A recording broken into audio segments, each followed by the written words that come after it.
நாற்றமெடுக்கிற தைலங்கள் இந்த நேரம் முதல் மீண்டும் தன்னுடைய வாசனையை வீச ஆரம்பிக்கணும். கர்த்தருடைய கரம் இன்றைக்கு இறங்கி வந்து நமக்குள்ளால இருக்கிற செத்த ஈக்களை அகற்றி மீண்டும் அந்த தைலத்தினுடைய மேன்மையில சபை எழும்பணும். மீண்டும் அந்த தைலத்தினுடைய மேன்மையில குடும்பம் எழும்பணும். மீண்டும் அந்த தைலத்தினுடைய மேன்மையில நம்முடைய வாழ்க்கை எழும்பணும். ஆமென். பாதுகாக்கப்பட வேண்டியது அவசியம்.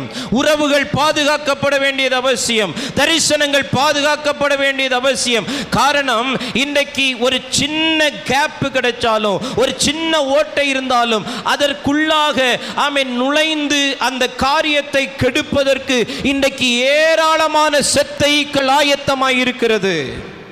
ஏராளமான செத்தைகள் ஆயத்தமாய் இருக்கிறது. ஒரு குடும்பத்தை பிரிப்பதற்கு, ஒரு குடும்பத்தை சீரழிப்பதற்கு, ஒரு குடும்பத்தை சிதறடிப்பதற்கு, ஒரு ஊழியத்தை சிதறடிப்பதற்கு, ஒரு சபையை சிதறடிப்பதற்கு, எந்த வகையிலும் செத்தைகள் உள்ளே நுழைவதற்கு ஆயத்தமாய் இருக்கும்போது நாம் ஏன் பாதுகாக்காமல் விட்டோம்? நாம் ஏன் தைலத்தை பத்திரப்படுத்தாமல் விட்டோம்? நாம் பாதுகாக்காமல், நாம் பத்திரப்படுத்தாமல் விட்டதின் விளைவு வாசனை வீச வேண்டிய தைலம், வாசனை வீச வேண்டிய தைலம் இன்றைக்கு நாரி கெட்டு போயிருக்கிறது.